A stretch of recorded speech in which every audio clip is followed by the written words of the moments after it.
Boom It's Created, Part 16. I Wanna Be Loved. Crochetta was just about to leave the shop, and in walks Lenny, and he knows he's in trouble. You looked amazing last night. I know you saw me calling you. Did you give it up to Marco last night? Crochetta was angry, but she couldn't hold back her smile. Lenny always knew what to say to lighten the mood. Teaches why his friendship was so important to her. But she's still angry with him. Don't make me laugh, I'm mad with you. What was the point of showing up at the door with Marco, after we agreed that I would introduce you guys? She asked with a stern look. Lenny's playful attitude turned somber. Honestly, I was jealous, as he looked away.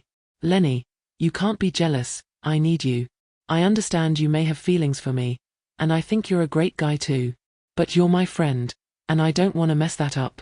Lenny knew she was right. I know, and you're right as usual. But I'm a man and you look good. But I'm sorry, I'll control myself. He didn't want to lose her friendship either. But he couldn't deny the growing feelings of affection for her. But he'll play nice for now. Crochetta finally made it back home and it was time to start getting ready. She floated around the house just thinking about how excited she was to finally go on a real date with Marco. She had to wear something really nice. And she had the perfect outfit in mind. She wondered where they were going for the date.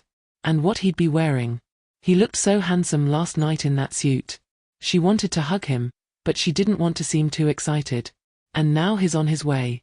Marco was headed her way but he needed to stop and get flowers. He thought, I'm gonna make sure I pull out all the stops tonight, with flowers, a great restaurant, and if everything goes well, breakfast in the morning. He couldn't help but smile. The idea of staying the night with Crochetta was a dream for now, because he had to tell her something that could potentially prevent them from being together, and that was a chance he was willing to take because he wanted a relationship with her.